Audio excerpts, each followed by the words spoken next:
Pinagpalit sa kabit at pinaplano pang manakaw ang kumpanya ng aking pamilya matapos kong isakripisyo ang lahat para maging isang masunuring asawa kay Rafael. Itinapon ko ang apron at muling isinuot ang korona ng kapangyarihan para dagsain siya ng mga ebidensya ng kanyang pagnanakaw at panloloko sa teknolohiya. Ngayong nagising na ang tunay na may-ari ng Innovate Tech, may mapagtataguan pa ba ang linta na nagpapakasasa sa aking yaman?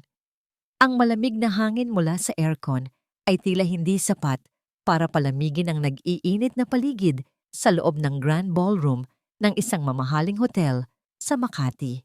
Ang mga ilaw mula sa dambuhalang chandelier sa itaas ay sumasayaw sa bawat kristal na kopita ng champagne, sa mga mamahaling alahas ng mga bisita at sa mga pekeng ngiti na nagkalat sa buong silid. Gabi iyon ng selebrasyon, ang ika-40 kaarawan ni Rafael Santos, ang henyo sa likod ng Innovate Tech Solutions, ang isa sa pinakamalaking tech companies sa bansa. At sa tabi niya, gaya ng dati, ay ang kanyang perpektong asawa, si Celestina Reyes y de Leon. "Mahal, ayos lang ba ang kurbata ko?" tanong ni Rafael, bahagyang yumuko para magkapantay ang kanilang mga mukha. Isang matamis na ngiti ang isinukli ni Celestina. Dahan-dahan niyang inayos ang sutlang kurbata ng asawa. Hinaplos ang dibdib nito. "You look perfect, Rafi, as always." Sa kanyang mga mata, perpekto pa rin talaga ito. Ang lalaking pinakasalan niya 15 taon na ang nakalipas. Ang lalaking kasama niyang bumuo ng kanilang mga pangarap. Hinawakan ni Rafael ang kamay niya at marahang pinisil. "Hindi magiging posible ang lahat ng ito kung wala ka, Tina.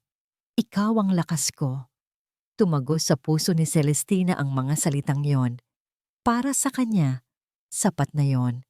Ang makitang masaya at matagumpay ang kanyang asawa, ang makitang buo at masaya ang kanilang pamilya, ay sapat ng kabayaran sa pag-iwan niya sa sarili niyang karera para maging isang full-time na ina at asawa. Maya-maya, umakyat si Rafael sa entablado para sa kanyang talumpati.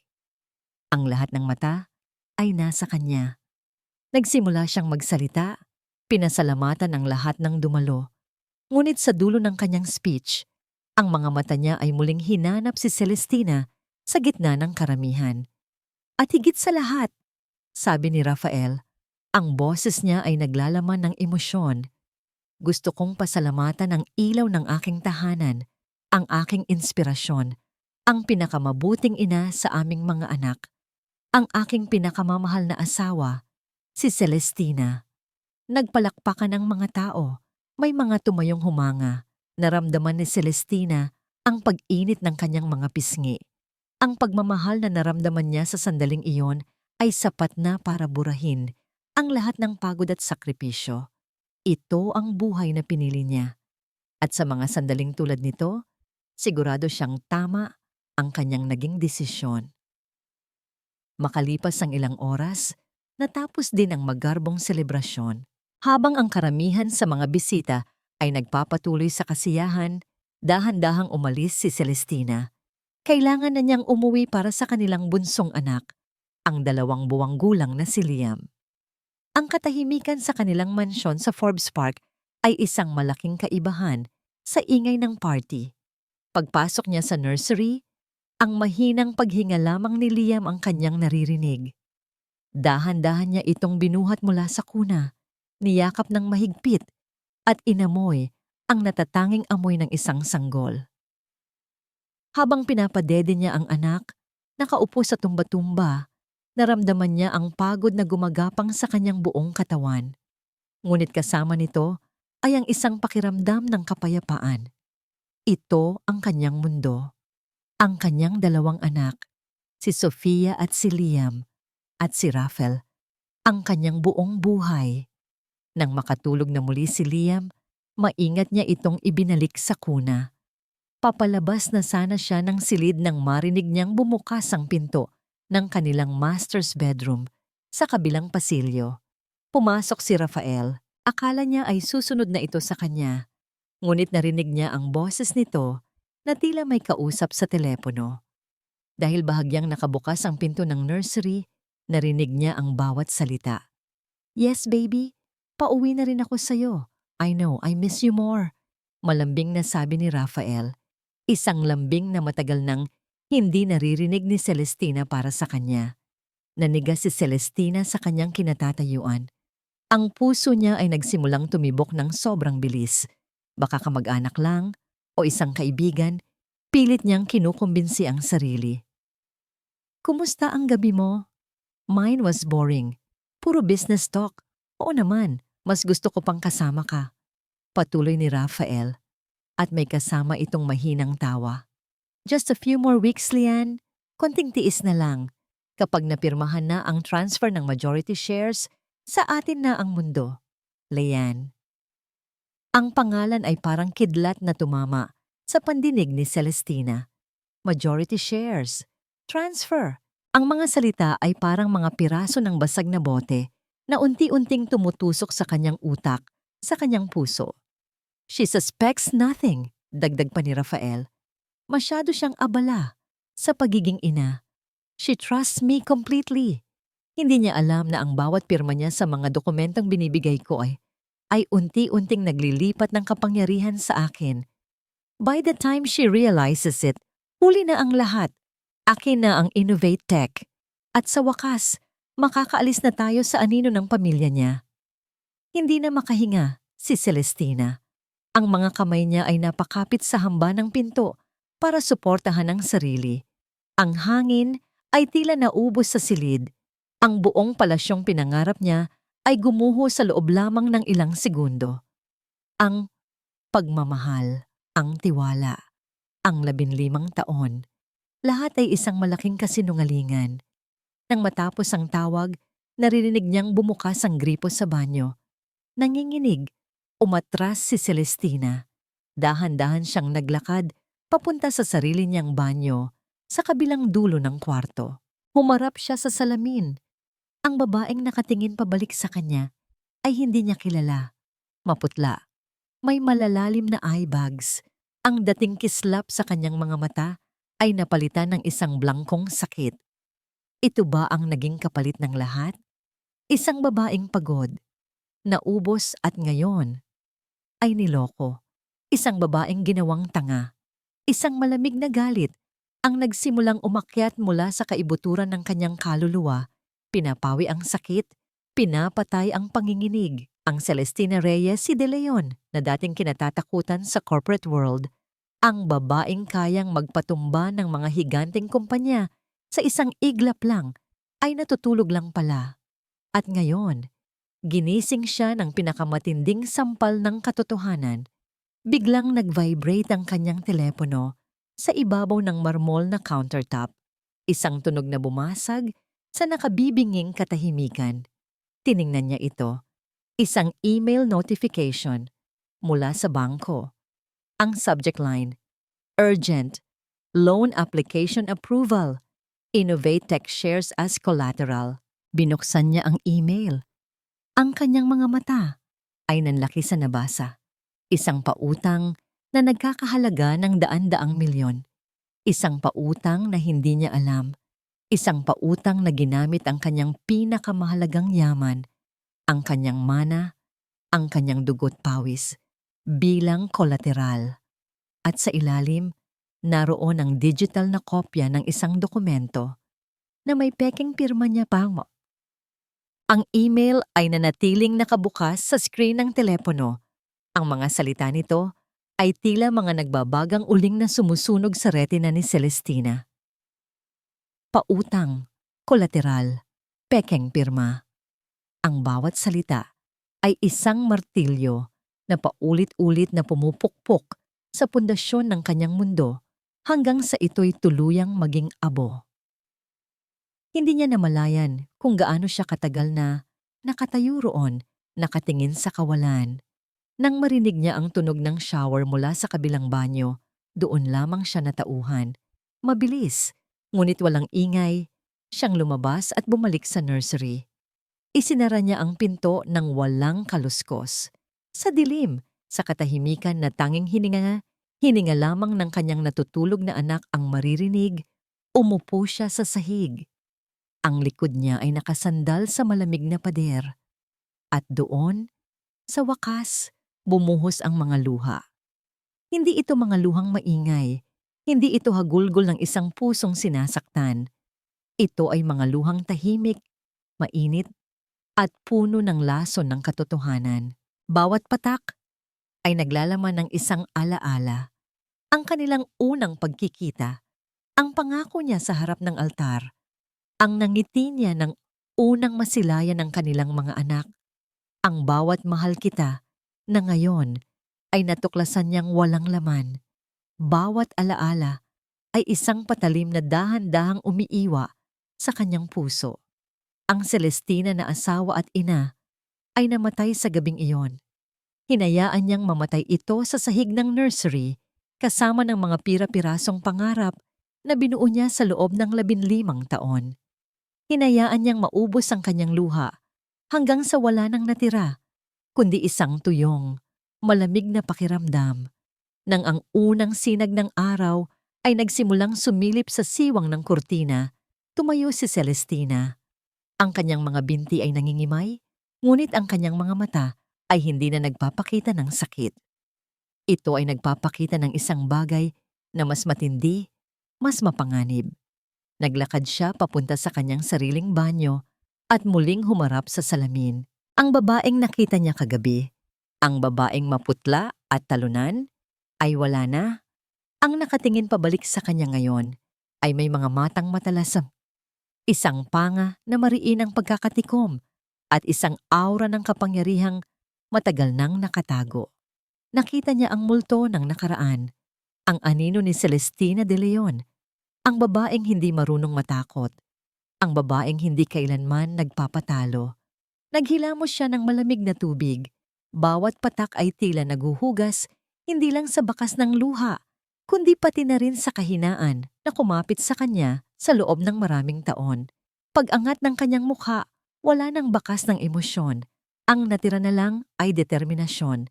Pumasok siya sa kanyang walk-in closet, isinara ang pinto, at kinuha ang isang lumang telepono na nakatago sa ilalim ng kanyang mga alahas. Ito ang kanyang pribadong linya, isang bagay na itinuro sa kanya ng kanyang ama para sa mga emergency. Isang numero lang ang tinawagan niya. Imperial Law Office.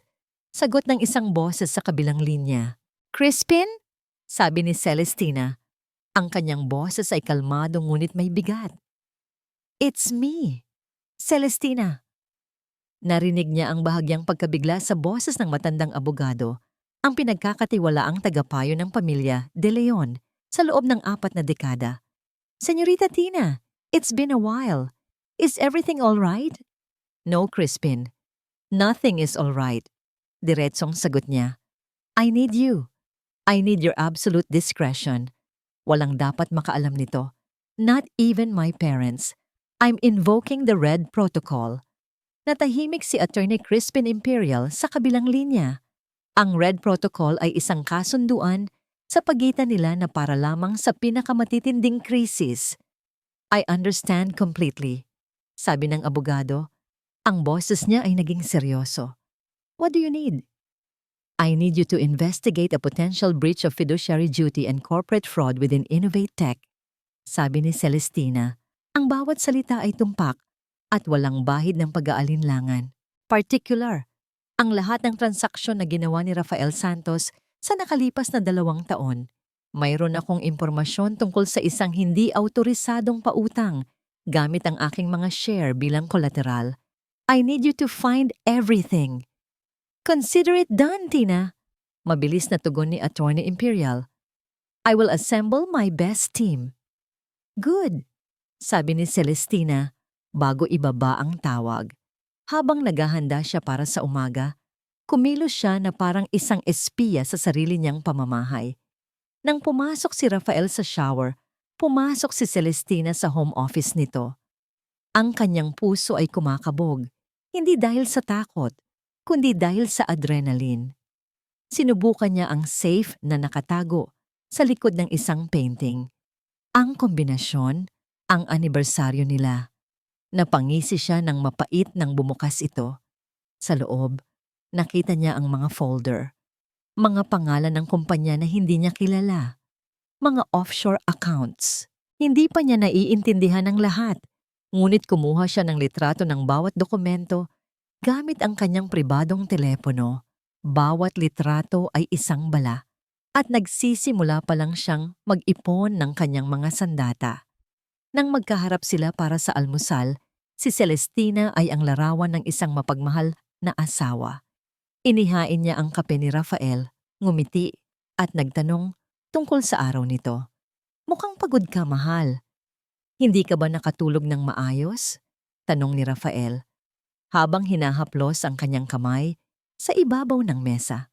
Ang parehong kamay na pumirma sa mga pekeng dokumento. Ngumiti si Celestina, isang nangiti na hindi umabot sa kanyang mga mata. Medyo magulo lang ang isip ko kagabi. Alam mo na, dahil sa mga bata. But I'm fine now. In fact, sabi niya, habang tinititigan ito ng diretso sa mata, everything is crystal clear. Hindi napansin ni Rafael ang panganib na kumikinang sa likod ng mga mata ng kanyang asawa. Para sa kanya, siya pa rin ang Tina na madaling kontrolin. Ang Tina na sunod-sunuran. Hinigop niya ang kanyang kape. Walang kamalay-malay na ang babaeng nasa harap niya ay hindi na ang reynang palamuti sa kanyang kaharian. Siya na ngayon ang reynang naghahanda para sa isang digmaan. Pagkatapos umalis ni Rafael papuntang opisina, muling tumunog ang pribadong telepono ni Celestina, si Attorney Imperial. Tina, may nakuha na akong paunang impormasyon, sabi ng abogado. Ang boses niya ay mababa at seryoso. The loan is real. But there's something else, something more immediate. Base sa corporate records, 3 days ago, Rafael appointed a new senior vice president for finance. Who? Tanong ni Celestina, kahit na may hinala na siya. Narinig niya ang pagbuntong hininga ng abogado sa kabilang linya. Ang kapatid niya, si Ramon Santos. Isang malamig na kuryente ang gumapang sa gulugod ni Celestina. Si Ramon, ang sakim at walang kakayahang kapatid ni Rafael. Inilagay niya ito sa posisyon kung saan hawak nito ang pera ng kumpanya. Ang pera niya. Ibinaba niya ang tawag. Tumingin siya sa bintana sa malawak na hardin ng kanilang mansyon. Ang digmaan ay hindi na lamang pinaplano. Nagsimula na pala ito nang hindi niya nalalaman. At kung si Rafael ang unang nagpaputok, sisiguraduhin ni Celestina na sa kanya magmumula ang huling bala na tatapos sa lahat. Kinabukasan, ang Celestina na gumising ay hindi na ang babaeng nagkulong sa anino ng kanyang asawa. Nagtungo siya sa pinakasulok na bahagi ng kanyang walk-in closet sa lugar na matagal nang hindi nabubuksan. Dito nakasabit ang mga damit na sumisimbolo sa kanyang nakaraang buhay. Mga power suit, blusa na gawa sa sutla, at mga pencil-cut skirt. Pinili niya ang isang itim na pantsuit na simple ngunit elegante ang hiwa. Habang isinusuot niya ito, parang isang baluti, naramdaman niya ang pagbabalik ng isang pamilyar na kumpiyansa. Tumingin siya sa salamin. Ang buhok niya ay maayos na nakapusod. Ang kanyang mukha ay may light makeup, sapat lang para itago ang kulang sa tulog. Ngunit sapat din para bigyang diin ang talas ng kanyang mga mata. Wala nang bakas ng housewife. Ang nasa harap niya ay isang CEO. Pagbaba niya, naroon na ang kanyang driver. Sa Innovate Tech Tower tayo, Mang Bert. Utos niya. Ang boses ay kalmado ngunit may awtoridad. Ang Innovate Tech Tower sa Bonifacio Global City ay isang gusaling gawa sa salamin at bakal. Isang monumento sa tagumpay na binuo mula sa kanyang dugo, pawis at mana. Ngunit sa loob ng halos 5 taon, hindi na niya ito tinapakan. Nang bumukas ang glass doors ng lobby, lahat ng galaw ay tila huminto. Ang mga empleyado, mga bago at lalo na ang mga luma ay napalingon. Ang kanilang mga pag-uusap ay naging bulungan. Ang mga mata nila ay puno ng pagtataka at pagkamangha. Nakita nila si Ma'am Tina, ang co-founder, ang utak sa likod ng orihinal na tagumpay ng kumpanya, na naglalakad sa kanilang gitna na parang isang reynang nagbabalik sa kanyang trono. Ang bawat hakbang niya ay may bigat at layunin. Ang tunog ng kanyang mga takong sa makintab na sahig ay parang isang martilyong pumupukpok, nagbabadya ng pagbabago. Hindi siya lumingon sa kaliwa o sa kanan. Diretso ang kanyang tingin sa private elevator na para lamang sa mga executive. Ang opisina ng Senior Vice President for Finance ay nasa ika-35 na palapag, isang malawak na corner office na may tanawin ng buong syudad. Nang makarating si Celestina, hinarang siya ng isang batang sekretarya. "Excuse me, ma'am, do you have an appointment with Mr. Santos?" Tanong ng babae, bahagyang naguguluhan sa biglaang pagdating ng isang hindi pamilyar na bisita. Hindi siya pinansin ni Celestina. Ang mga mata niya ay nakatuon sa nakasaradong pinto na gawa sa mahogany. "This is my company," sabi niya sa mahinang boses, sapat lang para marinig ng sekretarya. "I don't need an appointment." At binuksan niya ang pinto. Si Ramon Santos ay nakaupo sa isang malaking leather chair. Ang mga paa ay nakapatong sa mesa habang may kausap sa telepono. Ang kanyang damit ay mas mahal pa kaysa sa kinakailangan at ang kanyang buhok ay makintab sa sobrang pomada. Naputol ang kanyang pagtawa nang makita kung sino ang pumasok. "Tina," gulat na sabi niya, mabilis na ibinaba ang kanyang mga paa. "Anong ginagawa mo rito? At hindi ka man lang kumatok?" Isinara ni Celestina ang pinto sa likuran niya. Dahan-dahan siyang naglakad palapit sa mesa. Ang kanyang mga mata ay sinusuri ang bawat sulok ng marangyang opisina. Ang bagong kasangkapan. Ang mamahaling painting sa pader. "Maganda ang opisina mo, Ramon," sabi niya. Ang boses ay walang emosyon. Mukhang malaki ang ginastos ng kumpanya para dito. Naging defensive si Ramon. "Well, bilang SVP, kailangan kong magmukhang presentable sa mga kliyente." "Talaga ba?" tanong ni Celestina. Huminto sa harap mismo ng mesa. Itinukod niya ang kanyang mga palad dito at bahagyang yumuko.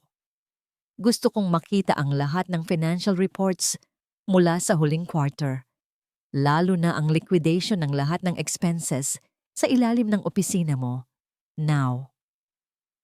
Napatawa si Ramon, isang tawang pilit. Teka, anong karapatan mong hingin yan? Si Rafi ang CEO, ako ang SVP, ikaw. Nasa bahay ka lang." Ang mga mata ni Celestina ay naningkit.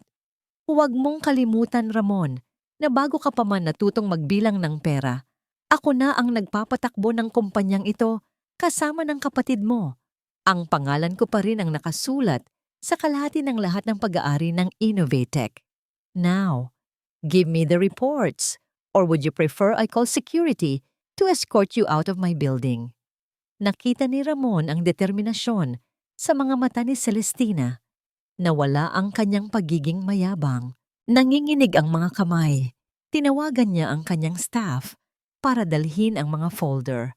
Nang mailapag ang mga dokumento sa mesa, isa-isang binuklat ito ni Celestina. Ang kanyang mga mata ay mabilis na gumalaw. Sinusuri ang bawat numero, bawat resibo. Pagkatapos ng ilang minutong katahimikan, kumuha siya ng isang papel. "Consulting fees, 5 million pesos. Para sa isang kumpanyang kakarehistro lang last month. At ang address ng consultant na ito ay kapareho ng address ng bahay mo sa probinsya." Itinapon niya ang papel sa mesa. "Travel expenses to Europe for a tech conference. For you and 3 of your friends na walang kinalaman sa industriya natin?" Namutla si Ramon. I can explain. Huwag ka nang mag-abala." Putol ni Celestina. "Simula na ngayon, lahat ng tseke na lalabas sa departamentong ito ay mangangailangan ng 2 pirma. Ang sayo at ang sakin." Tumayo siya ng tuwid. "Malinaw ba?" Hindi makasagot si Ramon. Ngumanga lang siya na parang isang isdang iniyahon mula sa tubig. Tumalikod na si Celestina at naglakad palabas. Habang nasa elevator siya pababa, tumunog ang kanyang telepono. Si Rafael. "Celestina, what the hell are you doing?" Sigaw nito mula sa kabilang linya. Tumawag si Ramon. Pinapahiya mo raw siya sa harap ng mga empleyado niya. Umuwi ka na. Huminto si Celestina sa gitna ng lobby. Ang mga bulungan sa paligid niya ay muling tumahimik. Pinapahiya. Kalmadong sagot niya sa telepono. Rafael, this is my company too. O baka nakalimutan mo na.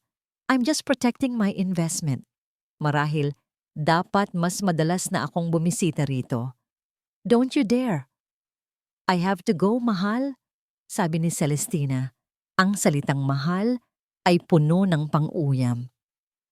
Marami pa akong kailangang ayusin dito, mga basura na kailangang ilabas. At ibinaba niya ang tawag, hindi na hinintay ang sagot nito. Naglakad siya palabas ng gusali. Taas noo. Ang mensahe ay naipadala na. Ang unang dugo sa digmaan ay tumulo na. Hindi sa kanya, kundi sa kanila. Pagsakay niya sa kotse may isa pa siyang tinawagan. Isang numero na bigay sa kanya ni Attorney Imperial. Hello, Mr. David, sabi niya. Celestina Reyes, I need your services. I want you to find out everything there is to know about a woman named Lian Gomez. Kinagabihan, habang natutulog na ang kanyang mga anak, isang email ang dumating sa kanyang pribadong account mula kay Mr. David. Isang attachment. Binuksan niya ito. Ito ay isang koleksyon ng mga litrato. Mga litratong kuha sa malayo. Si Rafael at isang magandang batang babae na nagtatawanan sa isang mamahaling restaurant. Magkahawak kamay na naglalakad sa isang parke. At ang pinakamasakit sa lahat, isang litrato nila na naghahalikan sa loob ng isang kotse. Tinitigan ni Celestina ang mukha ng babae, si Liane Gomez. Hindi niya naramdaman ang selos na inaasahan niya. Ang naramdaman niya ay isang malamig at matalas na interes. Sino ka? At paano ka naging bahagi ng pagbagsak ko? Iniligtas niya ang mga litrato. Isa na namang set ng mga bala para sa kanyang arsenal. Ang digmaan ay may marami pang laban at si Celestina ay handang-handa na. Ang mga sumunod na araw ay naging isang tahimik na digmaan sa loob ng mansyon ng mga Santos. Si Rafael at Celestina ay kumikilos na parang mga estranghero na sa pilitang pinagsama sa isang bahay. Ang kanilang mga pag-uusap ay limitado sa mga bana at sa mga pang-araw-araw na pangangailangan. Ngunit sa likod ng kanilang mga ngiti at formalidad, mayroong isang digmaang namumuo. Hindi na sumisigaw si Rafael. Sa halip, ang kanyang mga mata ay nagbabaga. Sa tuwing titingnan niya si Celestina, isang babala na hindi nito nagugustuhan ang kanyang mga galaw. Ngunit si Celestina ay hindi na natitinag. Bawat sulyap ng pagbabanta mula kay Rafael ay sinasalubong niya ng isang malamig at walang emosyong tingin. Isang umaga, habang nagkakape, muling sinubukan ni Rafael na bawiin ang kontrol. Tina, kailangan nating mag-usap, sabi niya. Inilapag ang dyaryo. Itong ginagawa mo sa opisina. Hindi ito nakakatulong. You're disrupting the workflow. Pinag-uusapan ka ng mga empleyado. Talaga ba? Sagot ni Celestina. Hindi inaalis ang tingin sa kanyang tablet kung saan binabasa niya ang market reports. Ang alam ko lang, simula nang bantayan ko ang mga gastusin ni Ramon, biglang bumaba ng 15% ang miscellaneous expenses ng kumpanya. I think that's very helpful. Naging mariin ang panga ni Rafael. Hindi ito tungkol kay Ramon. Ito ay tungkol sa'yo. Your place is here, at home with the kids. Hayaan mo na sa akin ang pagpapatakbo ng kumpanya. Dahan-dahang ibinaba ni Celestina ang kanyang tablet at tinitigan ng asawa. My place is wherever my name is written as a majority shareholder. At Rafael, ang pangalan ko ay nakasulat sa buong kumpanyang yan. Kaya kung gusto kong magkaroon ng opisina sa tabi ng banyo, karapatan ko yon. Hindi na nakasagot si Rafael. Alam niyang sa usapang legal, talo siya. Ngunit mayroon pa siyang ibang mga paraan. Sa sumunod na linggo, sinimulan ni Celestina ang ikalawang yugto ng kanyang plano. Ito ay hindi na lamang tungkol sa Innovate Tech. Ito ay tungkol sa pagputol ng lahat ng daluyan ng pera na ginagamit ni Rafael para pondohan ang kanyang mga lihim. Nagpatawag siya ng isang pulong. Hindi sa Innovate Tech, kundi sa isang pribadong silid ng isang lumang bangko sa Binondo.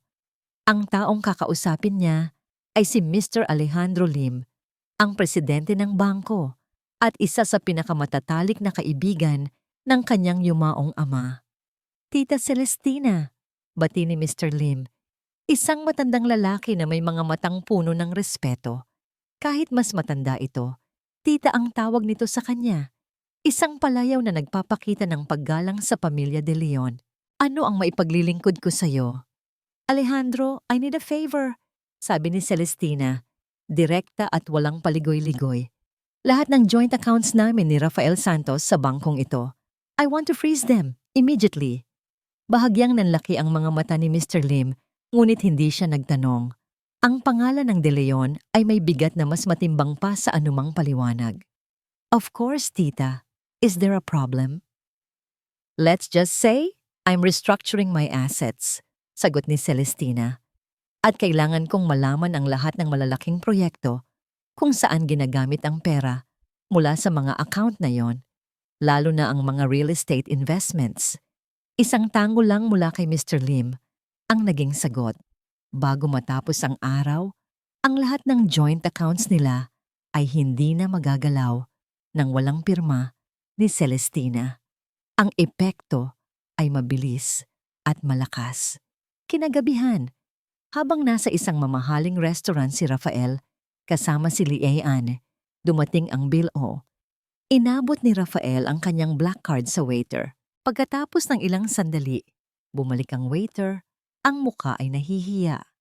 I'm sorry sir, declined po, sabi ng waiter. Sinubukan ni Rafael ang isa pang card. Declined, isa pa, declined. Nagsimulang mamula ang kanyang muka sa hiya at inis. Si Lian ay nagtatakang nakatingin sa kanya. Sa huli, kinailangan niyang magbayad gamit ang cash na halos hindi sapat, na lalong nagpadagdag sa kanyang kahihiyan. Nang gabing iyon, dumating si Rafael sa mansyon na parang isang sumasabog na bulkan. Hindi na niya itinago ang kanyang galit. Ano ang ginawa mo? Sigaw niya pagkapasok sa kanilang silid, kung saan nagbabasa si Celestina sa kama. Inilapag ni Celestina ang kanyang libro. Hindi ko alam ang sinasabi mo. Don't play dumb with me, Celestina. Hinagis niya ang kanyang wallet sa sahig. Lahat ng credit cards ko, lahat ng accounts. Rohen, anong karapatan mong gawin to sa akin? Tumayo si Celestina mula sa kama. Ang kanyang kalmadong presensya ay isang malaking kaibahan sa nag-aapoy na galit ni Rafael. Karapatan ko? Rafael, ang perang yun ay galing sa pamilya ko. Ang perang yun ang ginamit nating puhunan para sa Innovate Tech. Ang perang yun ay para sa kinabukasan ng mga anak natin, hindi para ipang-date sa kung sino-sinong babae. Doon sa unang pagkakataon, binanggit niya ito. Nakita niya ang gulat sa mga mata ni Rafael na agad napalitan ng pagtanggi. Anong babae ang pinagsasabi mo? Nababaliw ka na ba? Isang mapait na ngiti ang sumilay sa labi ni Celestina. Huwag na tayong maglokohan, Rafi. Alam ko na ang lahat. Alam ko na ang tungkol kay Leilani Gomez. Ang pangalan ay parang bombang sumabog sa pagitan nila. Natahimik si Rafael. Ang kanyang galit ay napalitan ng isang bagay na mas malalim. Takot. Paano? Hindi na mahalaga kung paano. Putol ni Celestina. Lumapit siya. Ang kanyang mga mata ay parang 2 piraso ng yelo. Ang mahalaga, tapos na ang laro. Akala mo, dahil ilang taon akong naging tahimik, nakalimutan ko na kung paano lumaban. Akala mo, dahil naging ina ako, mahina na ako. You underestimated me, Rafael. You underestimated the power of a De Leon. At iyan ang magiging pinakamalaking pagkakamali mo. Tumalikod si Rafael. Hindi niya kayang salubungin ang tingin ni Celestina. Naramdaman niya ang pagkawala ng kontrol. Ang babaeng akala niya ay hawak niya sa palad ay unti-unting nagiging isang halimaw na hindi niya kayang talunin. "This is not over, Tina," sabi niya sa mahinang boses bago lumabas ng silid. "Oh, I know," bulong ni Celestina sa sarili habang pinapanood itong umalis. "Nagsisimula pa lang ako." Naramdaman niya ang isang patak ng kasiyahan, ang matamis na lasa ng paghihiganti. Ngunit habang nakaupo siyang muli sa kama, biglang tumunog ang kanyang pribadong telepono. Ang private investigator, si Mr. David. "Ma'am Reyes," sabi ng lalaki sa kabilang linya. "May bago akong impormasyon tungkol kay Lian Gomez. It's unusual." "What is it?" tanong ni Celestina. Sa loob ng isang buwan, 3 beses siyang bumisita sa Manila Memorial Park. Sa parehong lugar, palagi siyang nag-iiwan ng bulaklak sa isang partikular na puntod. Isang lumang puntod. Napakunot ang noo ni Celestina. Kaninong puntod? Narinig niya ang pag-click ng keyboard sa kabilang linya. "According to the cemetery records." "Ma'am, ang puntod ay pag-aari ng isang Ginoo na nagngangalang Antonio Vargas." Ang pangalan ay hindi pamilyar. Sino si Antonio Vargas? "Iyon na nga po ang kakaiba, ma'am," sabi ng investigador. "I did a background check. Si Antonio Vargas ay ang original co-founder ng Innovate Tech Solutions, ang partner ng asawa ninyo na namatay sa isang car accident 15 taon na ang nakalipas. Ang impormasyon ay parang isang malaking bato na ibinagsak sa isang tahimik na lawa. Lumilikha ng mga alon na hindi maintindihan ni Celestina. Bakit bibisitahin ng kirida ni Rafael ang puntod ng dati nitong business partner? Anong koneksyon meron sila? Bigla, ang simpleng kaso ng pagtataksil ay naging isang mas malalim at mas madilim na misteryo. Ang amoy ng mga nalantang bulaklak at basang lupa ay pamilyar na kay Liani Gomez. 1 beses sa isang buwan. Sa loob ng 10 taon, ito ang naging kanlungan niya. Ang Manila Memorial Park, sa isang tahimik at halos nakalimutang sulok nito, ay ang tanging lugar kung saan maaari niyang tanggalin ang maskarang isinusuot niya araw-araw. Dahan-dahan niyang inilapag ang isang palumpon ng puting rosas sa ibabaw ng isang simpleng lapida na gawa sa marmol. Nakaukit dito ang isang pangalan na unti-unti nang binubura ng panahon at ulan. Antonio Vargas. Sa ilalim nito, ang mga salitang mapagmahal na ama at kaibigan. "Hi, Itay," bulong ni Lian. Ang kanyang boses ay bahagyang nanginginig. Hinaplos niya ang malamig na bato. "Pasensya na kung natagalan akong bumalik. Naging komplikado ang mga bagay-bagay." Umupo siya sa damuhan, hindi alintana. Ang maaaring dumihan nito, ang kanyang mamahaling bestida. Tumingin siya sa malayo. Hindi siya ang babaeng nakikita ni Rafael Santos, ang babaeng masayahin, medyo simple, at madaling makuha sa mga material na bagay. Ang totoong Lian ay narito, sa harap ng puntod ng kanyang ama, at ang kanyang mga mata ay naglalaman ng isang kalungkutan at galit na mas malalim pa sa karagatan. Flashback, 15 taon na ang nakalipas. Ang 10 taong gulang na si Lian ay nagtatago sa likod ng pinto ng opisina ng kanyang ama. Naririnig niya ang mga sigawan sa loob. Ang boses ng kanyang papa, si Antonio, ay puno ng sakit at hindi makapaniwala. "Paano mo nagawa sa akin to, Rafi? Mag-compare tayo, magkaibigan." Ang boses ni Rafael Santos, mas bata ngunit kasing lamig na, ang sumagot. "This is business, Tonyo. You were too slow, too idealistic. Ang code na ginawa mo maganda. Pero ako ang nakakita ng potensyal nito. Ako ang nagbigay buhay dito. Ninakaw mo. Ninakaw mo ang pinaghirapan ko."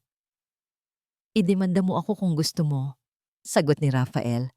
"Pero wala kang ebidensya. Ang lahat ng papeles, ang lahat ng patents, nasa pangalan ko. Mag-isa kong itinayo ang Innovate Tech at wala kang magagawa." Narinig ni Lian ang tunog ng isang bagay na nabasag. Pagkaraan ng ilang sandali, Bumukas ang pinto at lumabas si Rafael. Inaayos ang kanyang damit. Ang muka ay walang emosyon. Hindi man lang siya nito tinapunan ng tingin. Pumasok si Lian sa loob at nakita ang kanyang ama. Nakaupo sa sahig, napapaligiran ng mga basag na bubog ng isang picture frame. Ang picture frame nila ni Rafael nung nagsisimula pa lang sila. Umiiyak ang kanyang ama, isang bagay na hindi pa niya nakita kailanman. Makalipas ang isang linggo, namatay ang kanyang ama sa isang car accident. Sabi ng mga pulis, lasing daw ito. Pero alam ni Lian ang totoo. Namatay ang kanyang ama dahil sa isang wasak na puso at isang pinatay na pangarap. Sa libing, nakita niya si Rafael sa malayo, nakatayo sa ilalim ng isang puno, nakasuot ng itim. Walang luhang pumatak mula sa mga mata nito. Pagkatapos ng ilang sandali, tumalikod ito at umalis na parang walang nangyari. At doon, sa harap ng kabaong ng kanyang ama, ang 10 taong gulang na si Liane Vargas ay gumawa ng isang panata. Isang araw, babawiin niya ang lahat. Isang araw, pagbabayarin niya si Rafael Santos. End of flashback. Bumalik si Liane sa kasalukuyan. Pinunasan niya ang isang luhang pumatak sa kanyang pisngi. Ang lahat ng ginawa niya sa nakalipas na 2 taon. Ang pagpapalit ng kanyang apelyido sa Gomez, ang pag-aaral ng bawat galaw ni Rafael, ang pag-aarte na siya'y isang simpleng babae na nabighani sa kanyang kapangyarihan, ay bahagi ng isang masalimuot na plano. Ang kanyang layunin ay hindi lamang pera. Ang layunin ni Noenia ay ang ganap na pagwasak. Gusto niyang maranasan ni Rafael ang parehong sakit at kawalan na dinanas ng kanyang ama. Gusto niyang sirain hindi lang ang kanyang kumpanya, kundi pati na rin ang kanyang perpektong pamilya, ang pundasyon ng kanyang pagkatao. Biglang nag-vibrate ang kanyang telepono. Isang mensahe mula kay Rafael. "Baby, I'm so sorry for what happened last night. Nagkakaproblema lang. I'll make it up to you. I promise, I love you." Isang ngisi ng pagkasuklam ang gumuhit sa mga labi ni Lian. Ang pagmamahal. Isang salita na ginagamit ni Rafael na parang isang kasangkapan para makuha ang gusto niya. Malamig niyang tinipa ang kanyang sagot, puno ng mga tamang emojis para ipakita ang pag-aalala at pag-unawa. "It's okay, mahal. I understand. Basta mag-iingat ka palagi. I love you more." Isinilid niya ang telepono sa kanyang bag. Sa tabi nito ay isang maliit na notebook. Binuksan niya ito. Sa loob ay may mga diagram, mga timeline, at mga pangalan na magkakakonekta. Isang masalimuot na web ng kanyang plano sa paghihiganti. Nakasulat sa gitna, sa malalaking letra, ang pangalan, Rafael Santos, at sa ibaba nito, ang ultimong layunin, total annihilation. Alam niyang hindi siya nag-iisa sa laban na ito. Alam niyang may isa pang babae na kumikilos laban kay Rafael, ang asawa. Si Celestina Reyes. Sa simula, si Celestina ay isang collateral damage lamang sa kanyang plano. Ngunit ngayon, nakikita niya ito bilang isang potensyal na kasangkapan, isang hindi inaasahang kakampi. Tumunog muli ang kanyang telepono, isang unknown number, isang text message. "Alam kong binibisita mo ang puntod ni Antonio Vargas. Gusto kong malaman kung bakit. Magkita tayo." Walang pangalan. Ngunit alam ni Lian kung kanino galing ang mensahe. Si Celestina. Mukhang mas mabilis itong kumilos kaysa sa kanyang inaasahan. Isang matalas na ngiti ang muling sumilay sa mga labi ni Liane. Ang laro ay nagiging mas interesante. Alam niyang sinusubaybayan siya ng asawa ni Rafael. Sa katunayan, iyon mismo ang gusto niyang mangyari. Ang pagbisita niya sa puntod ng kanyang ama ay hindi lang isang ritual. Ito ay isang pain, isang paanyaya. Nag-type siya ng sagot. Isang address ng isang tahimik na coffee shop. Isang petsa. Isang oras. Ang reyna at ang prinsesa ng dalawang magkaaway na kaharian ay malapit ng magkaharap.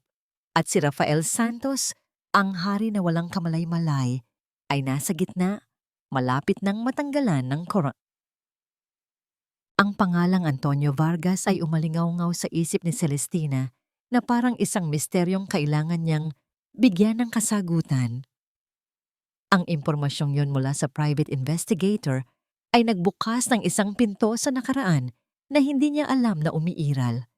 In-access niya ang luma niyang files sa kanyang cloud storage, mga folder na natabunan na ng mga litrato ng pamilya at mga school project ng mga bata. Naghahanap siya. Innovate Tech. Beginnings. Co-founder.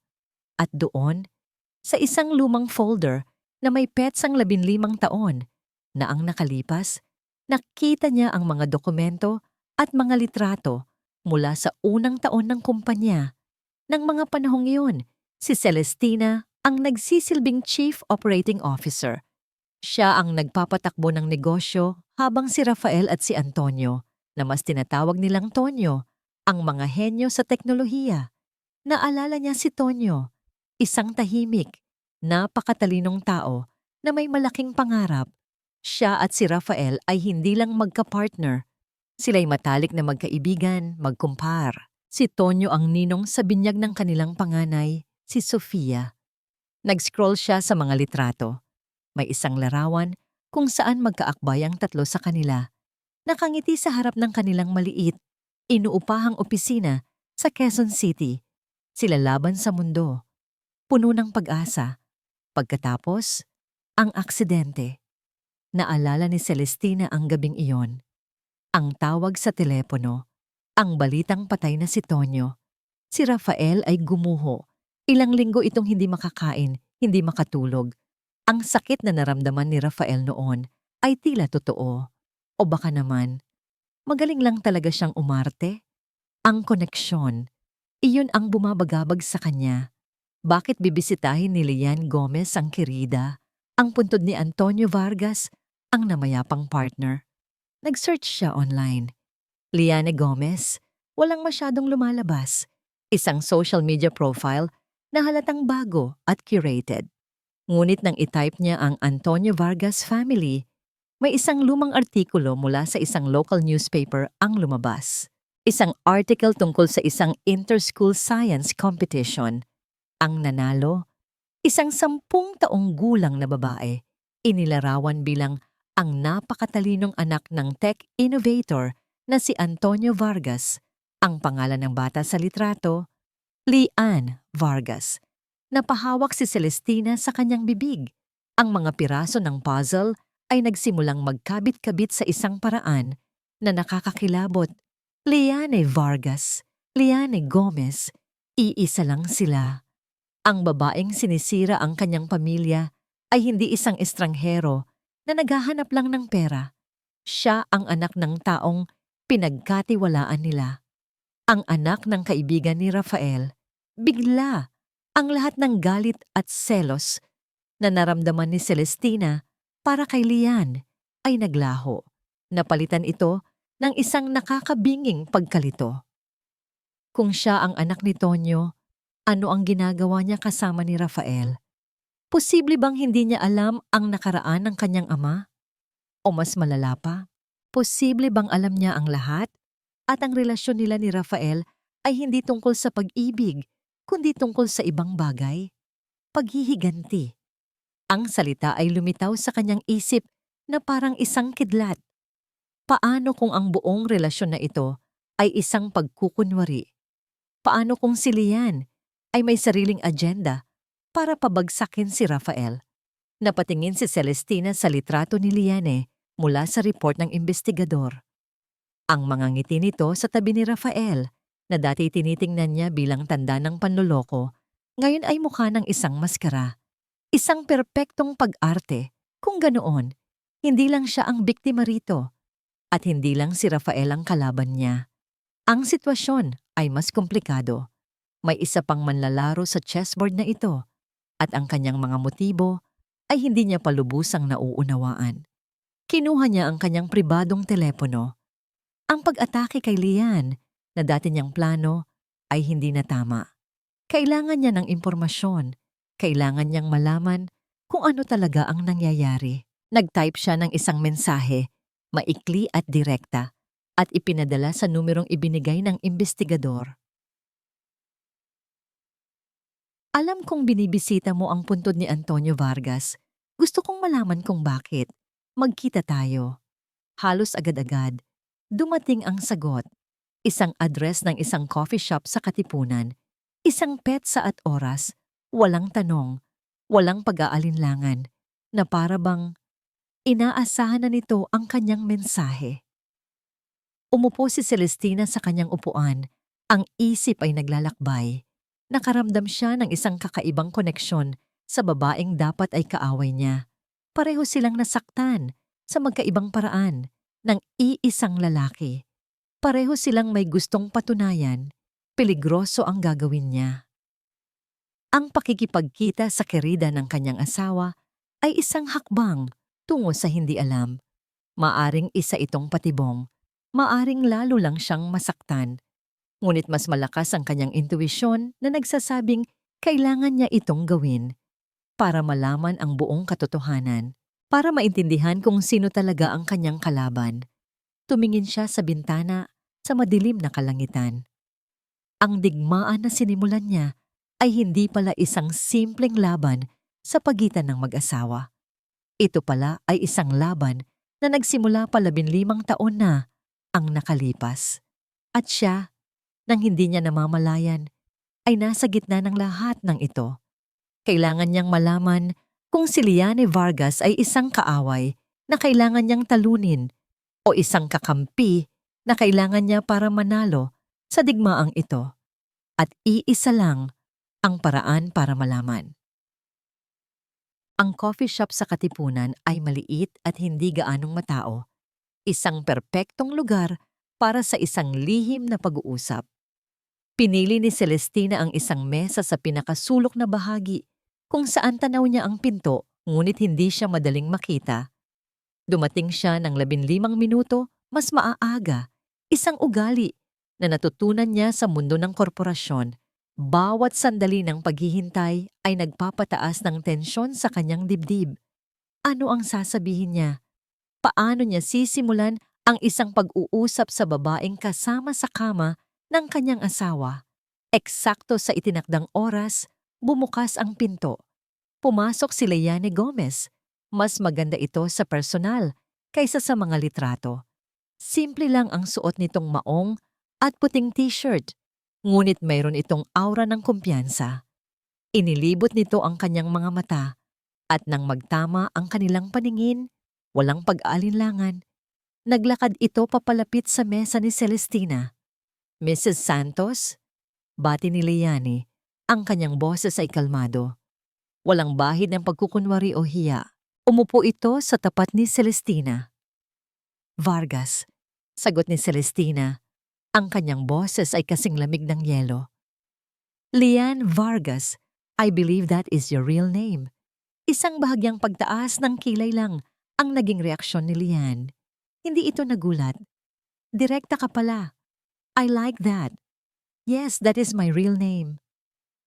Kung gayon, diretsahan na rin ang tanong ko? Sabi ni Celestina, nakatitig ng diretso sa mga mata ng kaharap. Ano ang ginagawa mo kasama ni Rafael? Alam mo ba kung sino siya sa buhay ng ama mo? Isang mapait na ngiti ang sumilay sa mga labi ni Liane. Alam ko, alam na alam ko. Siya ang matalik na kaibigan na tumalikod sa papa nang kailangan niya ng tulong. Siya ang kumparing nagnakaw ng kanyang pinaghirapan. Siya ang dahilan kung bakit namatay ang ama ko, nasawi ang puso. Ang bawat salita ay may bigat, puno ng galit na itinago sa loob ng maraming taon. Kinumpirma nito ang hinala ni Celestina. Ngunit mayroon pa siyang kailangang malaman. Kung alam mo ang lahat ng yan, bakit ka sumama sa kanya? Bakit mo hinayaang... Hindi matapos ni Celestina ang tanong. Ang ideya ay napakasakit isipin. Hinayaan kong ano, maging kabit niya? Walang pakundangang sabi ni Liane, tumingin ito sa labas ng bintana. You think this is about love, Mrs. Santos? O pera? Hindi mo ba naiisip na para talunin ang isang halimaw, kailangan mo munang hayaan siyang papasukin sa iyong mundo? Kailangan mong pag-aralan ang kanyang kahinaan. At ang pinakamalaking kahinaan ni Rafael Santos ay ang kanyang ego, ang kanyang pangangailangan na laging may bago, laging may mas bata, para patunayan sa sarili niyang hindi siya nabubuhay sa anino ng pamilya De Leon. Natigilan si Celestina. Ang mga salita ni Lian ay tumama sa kanya na parang isang sampal. Totoo, ang buong buhay ni Rafael ay isang pakikibaka para patunayan ang kanyang sarili at ginamit iyon ni Lian laban sa kanya. "So this is all for revenge," sabi ni Celestina, mas isang statement kaysa isang tanong. "This is for justice." Pagtatama ni Lian, muling ibinalik ang tingin kay Celestina at ngayon, ang mga mata nito ay nag-aapoy. "Gusto kong bawiin ang kumpanyang dapat ay sa amin at gusto kong maranasan niya ang maranasan ng ama ko, ang mawalan ng lahat." Katahimikan. Ang tanging maririnig ay ang mahinang tunog ng paggawa ng kape sa counter. Dalawang babae, magkaiba ang pinanggalingan, magkaiba ang edad, na dapat sanay magkaaway. Ngunit sa sandaling iyon, sa ilalim ng kanilang galit at sakit, nakita ni Celestina ang isang parehong layunin. May mga plano siyang ilipat ang majority shares mo sa pangalan niya. Sabi ni Celestina, nagpa siyang magbigay ng sarili niyang impormasyon. Gamit ang mga pekeng dokumento at pautang na hindi mo alam. Hindi nagulat si Lian. "Alam ko. At malapit na niyang gawin iyon. Iyon ang hinihintay ko. Sa sandaling gawin niya yon, doon ko siya sisirain. Mayroon akong mga ebidensya, mga recording ng aming pag-uusap kung saan inaamin niya ang kanyang mga plano." Umiling si Celestina. Hindi iyon sapat. Matalino si Rafael. Gagamitin niya ang mga pinakamahuhusay na abogado para baliktarin ang sitwasyon. Aakusahan kanya ng blackmail. Ikaw ang lalabas na masama. "Ano kung gayon ang plano mo?" May paghamong tanong ni Liane. "Ang plano ko," sabi ni Celestina, "ay bawiin ang kumpanya sa paraang legal at hindi mapag-aalinlanganan. Patalsikin siya sa board. Alisin ang lahat ng miyembro ng pamilya niya na inilagay niya sa loob at iwanan siyang walang-wala." Nagkatinginan sila, ang tensyon ay namamagitan sa kanila. Pareho silang may sariling plano, parehong gustong sila ang magpabagsak kay Rafael. "We can't work together," sabi ni Lian. "Hindi ako magtitiwala sa'yo." "At sa tingin mo, magtitiwala ako sa'yo?" Ganting sagot ni Celestina. "Pero pareho nating alam na mas malakas tayo kung magkasama. May impormasyon ka na wala ako at may kapangyarihan ako na wala ka. Hindi natin kailangang maging magkaibigan. Hindi natin kailangang magustuhan ang isa't isa. Ang kailangan lang natin ay isang kalaban." Pinag-isipan ni Lian ang sinabi ni Celestina. Tama ito. Ang kanyang plano, kahit gaano pa kaganda, ay may mga butas. Ngunit kasama ang kapangyarihan ng isang De Leon. "Ano ang gusto mong mangyari?" tanong ni Lian. "Hindi tayo opisyal na magkakampi," sabi ni Celestina. "Patuloy ka sa ginagawa mo. Patuloy ako sa ginagawa ko. Pero magpapalitan tayo ng impormasyon, walang lihiman, para kapag dumating ang tamang oras para umatake, sabay nating gagawin mula sa magkaibang direksyon. He won't see it coming." Tumayo si Lian. Inabot nito ang kanyang bag. Mula sa loob, kumuha ito ng isang maliit, itim na USB flash drive at inilapag sa mesa. "Ano to?" tanong ni Celestina. "Iyan ang silver bullet ko," sabi ni Lian. "Ang original source code na isinulat ng ama ko. Ang mismong code na ninakaw ni Rafael para simulan ang Innovate Tech. Nahanap ko sa mga lumang gamit ni Papa. It's heavily encrypted. I've been trying to unlock it for months. Kapag nabuksan mo yan, iyan ang katibayan na hindi kay Rafael ang pundasyon ng kumpanyang ipinagmamalaki niya." Kinuha ni Celestina ang USB. Ang bigat nito sa kanyang palad ay tila mas mabigat kaysa sa aktwal nitong timbang. Ito ang susi. "I'll see what I can do," sabi ni Celestina. Tumango si Lian at tumalikod na para umalis. Hindi sila nagkamay, hindi sila nagpaalam. Ngunit sa pag-alis ni Lian, isang hindi nakikitang kasunduan ang nabuo sa pagitan nila. Isang alyansa na isinilang mula sa pagtataksil at pinag-alab ng iisang mithiin, ang pagbagsak ni Rafael Santos. Nakatayo si Rafael Santos sa harap ng floor-to-ceiling window ng kanyang opisina, nakatingin sa mga ilaw ng syudad sa ibaba, ngunit hindi talaga niya ito nakikita. Ang nasa isip niya ay hindi ang tagumpay na sinisimbolo ng tanawing iyon, kundi ang mga pader na unti-unting lumalapit sa kanya, handa siyang ipitin. Sa loob ng ilang linggo, ang kanyang perpektong mundo ay gumuho na parang isang kastilyong buhangin. Ang mga bank account niya, na dati walang hanggan ng laman, ay hindi na magalaw. Ang mga proyektong pinagkakakitaan niya sa gilid ay natigil. At sa sarili niyang kumpanya, pakiramdam niya ay isa na siyang bilanggo dahil sa bawat galaw niya, tila may mga matang nakamasid, mga matang pag-aari ni Celestina. Ibinagsak niya ang kanyang kamao sa salamin na bintana. Isang mapurol na tunog. Hindi ito nabasag, ngunit naramdaman niya ang sakit na gumapang sa kanyang braso. Galit. Iyon ang unang emosyon. Galit kay Celestina sa paglabag nito sa kanilang kasunduan. Siya ang magpapatakbo ng negosyo, si Celestina ang mag-aalaga sa pamilya. Ngunit sa ilalim ng galit na yon ay mayroong isang bagay na mas malakas. Takot. Takot na mawala ang lahat ng pinaghirapan niya. Sa isip ni Rafael, ang Innovate Tech ay hindi pag-aari ni Celestina o ng mga De Leon. Ito ay kanya. Siya ang nagbigay buhay dito. Siya ang nagpalago nito. Ang pera ng mga De Leon ay puhunan lang. Ang dugo at pawis ay sa kanya. Iyon ang pinaniniwalaan niya. Tumunog ang kanyang telepono. Ang kapatid niyang si Ramon. "Rafi, may problema." Boses ni Ramon na nanginginig sa takot. Yung auditor na kinuha ni Tina, nandito na naman. Tinatanong ang lahat ng transaksyon natin sa huling 6 na buwan. Malalaman nila. Malalaman nila ang tungkol sa mga kickback. Napapikit si Rafael. Ito na nga ba ang sinasabi niya? "Kumalma ka, Mon," mariing sabi niya. "Huwag kang magpahalata ng kahit ano. Sabihin mo, you will cooperate fully. I'll handle this." Ibinaba niya ang tawag. Kailangan niyang kumilos. At kailangan niyang kumilos ng mabilis. Ang pagiging defensive ay hindi nagagana. Ang kailangan niya ay isang opensiba. Isang malakas na suntok na magpapatumba kay Celestina bago pa man nito mahanap ang lahat ng kanyang mga sekreto.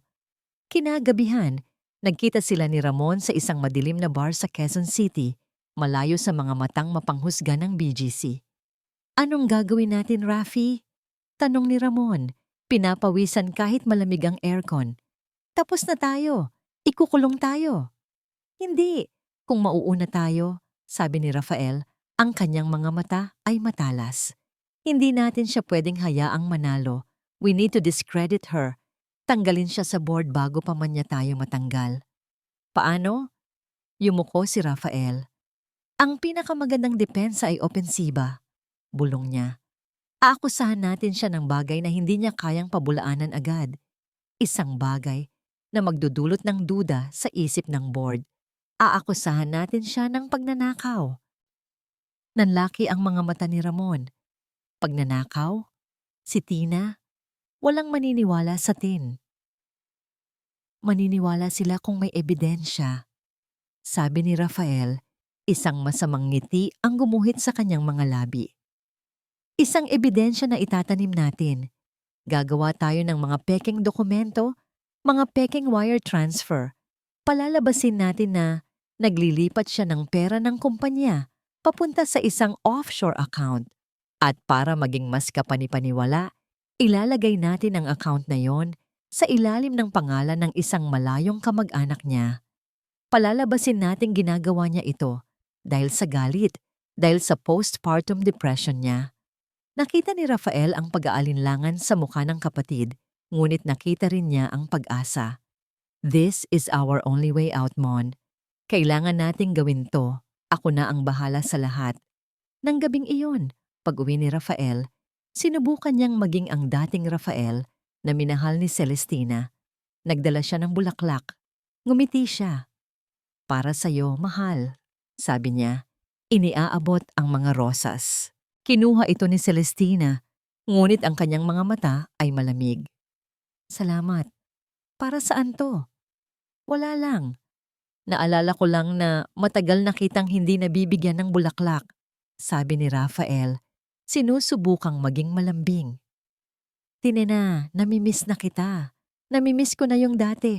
Pwede ba nating ayusin to? Tinitigan siya ni Celestina na para bang binabasa ang kanyang kaluluwa.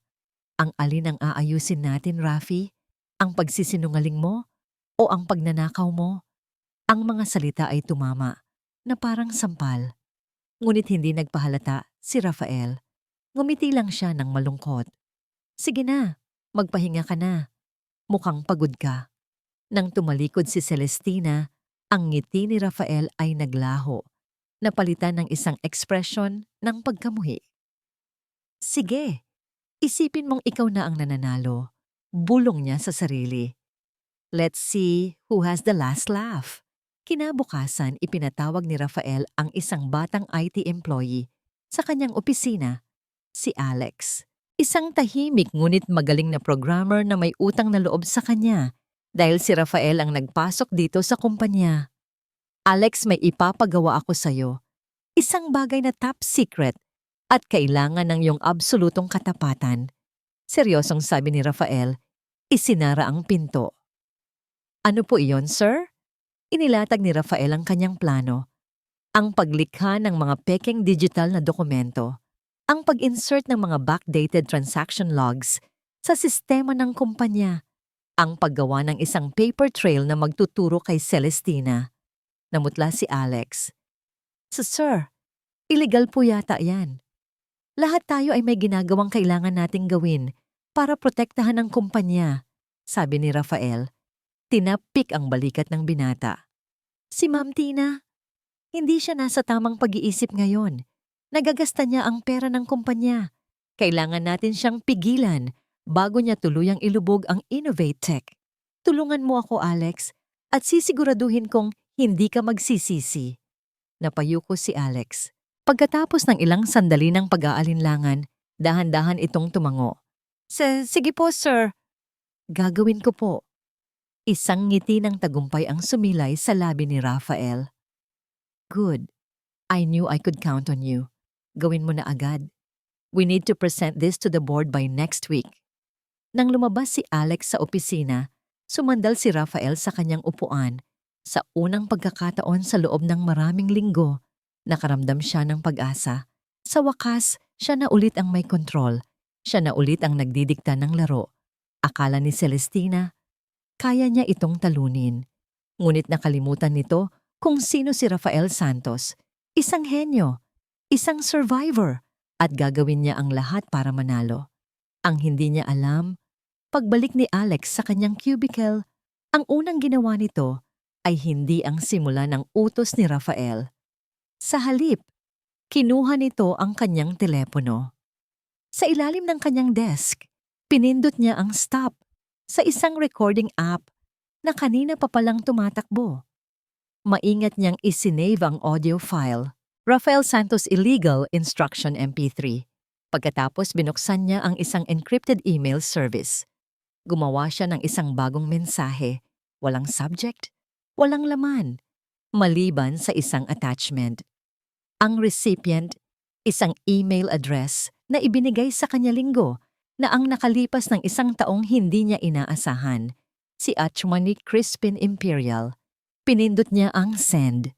At sa isang iglap, ang huling desperadong galaw ni Rafael Santos ay naging ang unang pako sa sarili nitong kabaong. Ang linggo bago ang nakatakdang board meeting ay puno ng tensyon at paghahanda para kay Celestina. Ang bawat araw ay ginugol niya sa pakikipag-usap kay Attorney Imperial. sa pag-aaral ng mga dokumento, at sa pagbuo ng isang estratehiyang hindi kayang tibagin. Nakuha na niya ang audio recording mula sa IT employee na si Alex. Ito, kasama ng mga ebidensya ng pandaraya ni Ramon, ay sapat na para idiin si Rafael. Sa unang pagkakataon, nakaramdam siya ng katiyakan. Malapit na. Malapit na niyang mabawi ang lahat. Nasa gitna siya ng pag-aaral ng mga papeles sa kanyang home office. Isang hapon nang may kumatok. Isang delivery man ang may dalang isang makapal na sobrang kulay brown na may selyo ng korte. Para po kay Mrs. Celestina Reyes Santos, sabi ng lalaki. Kinabahan siya, ngunit pilit niyang pinanatili ang kanyang composure. Pinirmahan niya ang resibo at kinuha ang sobre. Habang isinasara niya ang pinto, naramdaman niya ang kakaibang bigat nito sa kanyang mga kamay. Umupo siya sa kanyang mesa at maingat na binuksan ang sobre. Sa loob, isang makapal na pligo ng mga legal na dokumento.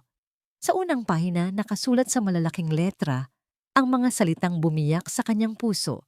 Petition for sole custody. Ang hangin ay tila naubos sa silid.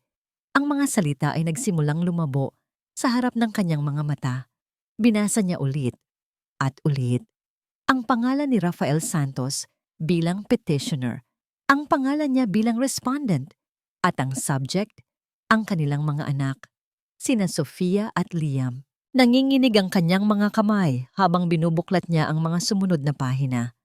Naroon ang mga argumento ni Rafael, mga salitang kasing talim ng kutsilyo, bawat isa ay sinadya para hiwain ang kanyang pagkatao. The respondent has been showing signs of severe postpartum depression, exhibiting erratic and unstable behavior, posing a potential risk to the well-being of the minor children. Her sudden and aggressive involvement in the company is a manifestation of her unstable mental state. At ang pinakamasakit sa lahat, nakalakip ang isang medical assessment mula sa isang psychiatrist na hindi pa niya nakita kailanman. Isang pekeng dokumento na nagsasabing siya ay isang unfit mother.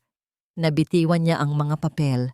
Kumalat ang mga ito sa sahig na parang mga puting dahon sa isang patay na hardin. Isang alon ng pagkahilo at pagkasuklam ang bumalot sa kanya. Ito ay hindi na isang laban para sa kumpanya. Ito ay isang pag-atake sa kanyang pagiging ina, sa kanyang pagiging isang babae. Ang pinakasagradong bahagi ng kanyang buhay ay ginagamit na ngayon ni Rafael bilang sandata laban sa kanya. Ang kahihiyan ay parang isang laso na gumapang sa kanyang mga ugat. Bumukas ang pinto ng opisina.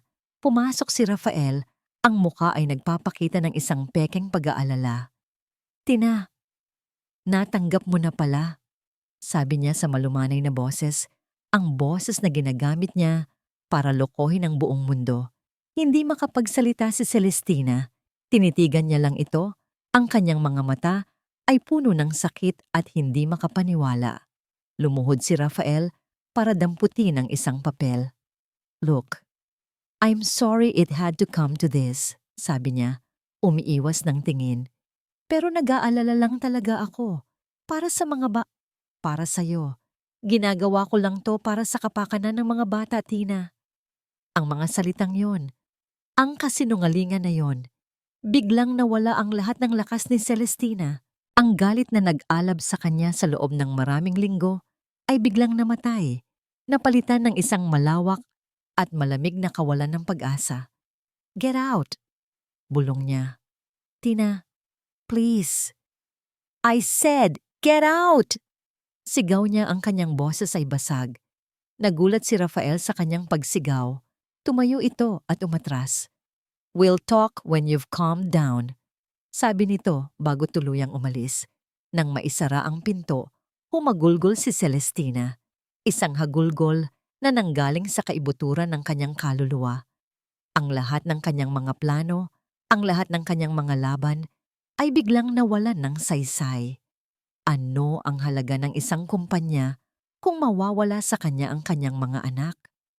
Si Rafael, sa kanyang pinakadesperadong galaw, ay natagpuan ang kanyang kahinaan. at tinamaan siya nito ng buong lakas. Pagkaraan ng ilang sandali, tumayo siya. Naglakad siyang parang isang zombie palabas ng opisina, paakyat sa hagdan. Pumasok siya sa silid ni Sofia, kung saan naglalaro ang kanyang anak.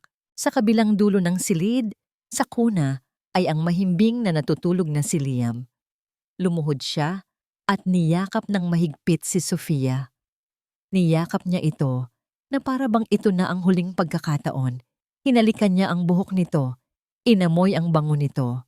Pagkatapos, lumapit siya kay Liam at hinaplos ang malambot nitong pisngi.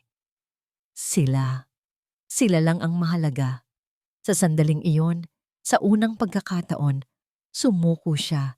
Gusto na niyang itigil ang lahat. Ibibigay niya kay Rafael ang kumpanya, ang pera, ang lahat. Huwag lang kunin sa kanya ang kanyang mga anak. Ang paghihiganti ay walang lasa, kung ang kapalit nito ay ang pagkawala ng kanyang mundo. Gabi na. Nakaupo siyang mag-isa sa dilim ng kanyang opisina. Ang mga papeles ng kaso ay nakakalat pa rin sa sahig. Ang kanyang telepono ay kanina pa tumutunog. Mga tawag mula kay Attorney Lee Imperial, ngunit hindi niya ito sinasagot. Para saan pa? Talo na siya. Ang reynang matapang na bumalik para bawiin ang kanyang kaharian ay isa na lamang inang natatakot na mawalan ng kanyang mga prinsipe at prinsesa. Tinitigan niya ang kanyang laptop na nakabukas pa rin. Ang screen nito ang tanging nagbibigay liwanag sa madilim na silid. Kanina pa niya sinusubukang i-decrypt ang USB na bigay ni Lian, gamit ang isang high-level program na bigay ng isang contact ni Attorney Imperial, ngunit wala. Ang encryption ay masyadong malakas. Isa na namang kabiguan. Sa gitna ng kanyang paghihinagpis, isang ideya ang pumasok sa kanyang isip. Isang alaala. Isang bagay na sinabi ni Tonyo Vargas sa kanya noon. Sa isang gabing nag-o-overtime sila. Ang pinakamagandang password din yun, Tina. Sabi ni Tonyo habang nakangiti. Ay hindi isang bagay na nasa isip mo. Ito ay isang bagay na nasa puso mo. Isang bagay na nasa puso. Napatingin si Celestina sa screen. Sa decryption program, mayroong isang final prompt para sa isang master key phrase. Ano ang pinakamahalaga para kay Antonio Vargas? Ano ang nasa puso niya? Ang kanyang anak. Si Lian. Tinipan niya ang buong pangalan ng dalaga. Lian Vargas. Access denied. Sinubukan niya ang petsa ng kapanganakan nito. Access denied. Sinubukan niya ang pangalan ng asawa ni Tonyo. Access denied. Napabuntong hininga siya. Wala na. Susuko na sana siya at papatayin na ang laptop nang may isa pang alaala ang bumalik. Ang binyag ni Sofia. Si Tonyo, habang karga-karga ang sanggol, ay may ibinulong dito. Narinig niya iyon.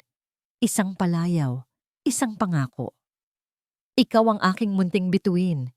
Bulong ni Tonyo sa kanyang inaanak. Ang aking tala. Tala. Bituin.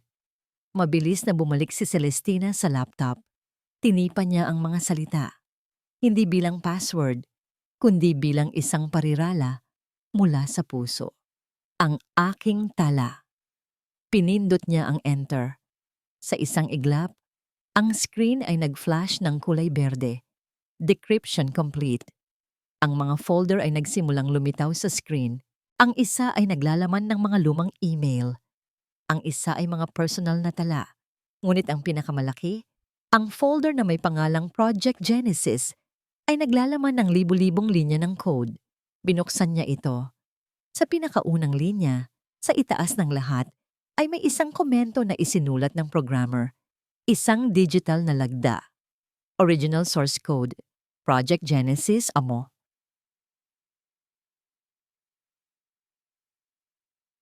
Author, Antonio Vargas. October 15, 15 taon na ang nakalipas. Ito na, ang ebidensyang hindi kayang pasinungalingan. Ang katotohanan na ang buong pundasyon ng Innovatech ay itinayo sa isang kasinungalingan. Ngunit hindi iyon ang nagpatigil sa paghinga ni Celestina. Binuksan niya ang folder ng mga personal na tala. Isang file ang nakakuha ng kanyang pansin. My last will. Nanginginig ang mga daliri, binuksan niya ito. Ito ay hindi isang legal na dokumento, kundi isang liham. Isang liham mula kay Tonyo para kay Lian, na isinulat 2 araw bago ang kanyang aksidente. Anak kong tala, kung binabasa mo ito, ibig sabihin ay may nangyaring masama sa akin. Huwag kang maniwala sa anumang sasabihin nila. Minahal ko ang buhay at hinding-hindi ko ito sasayangin. May mga tao lang talagang kayang gawin ang lahat para sa pera at kapangyarihan. Tao na akala ko ay kaibigan ko. Ang lahat ng pinaghirapan ko, ang Genesis, ay nasa iyo na. Ngunit hindi iyan ang pinakamahalagang pamana ko. Ang pinakamahalaga ay ang pangalan natin. Huwag mong hayaang yurakan ni numan. Lumaban ka, maging matapang ka, at higit sa lahat, maging mabuti ka. Huwag hayaang ang galit ang magdikta sa iyong puso. Ang pinakamagandang paghihiganti ay ang mabuhay ng maayos.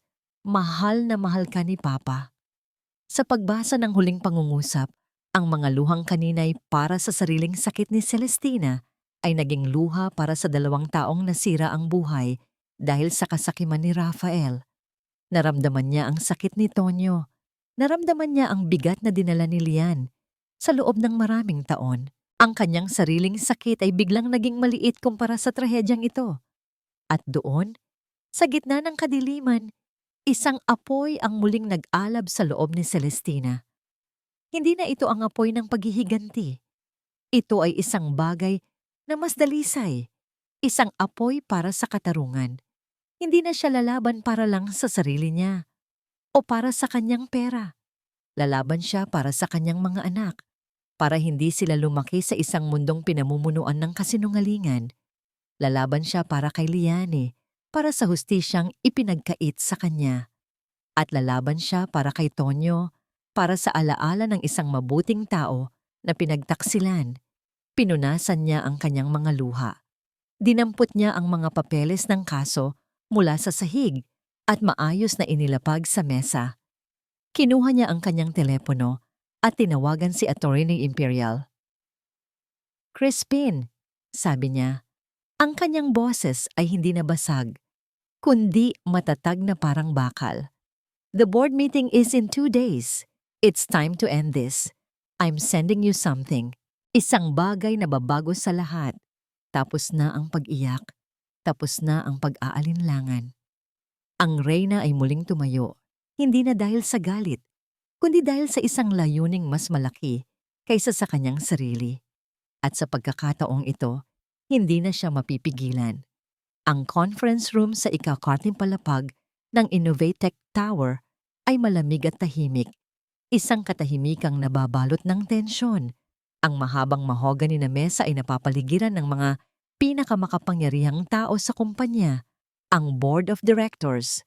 Sa isang dulo ng mesa, nakaupo si Celestina, tuwid at kalmado, sa tabi ng kanyang abogadong si Attorney Crispin Imperial.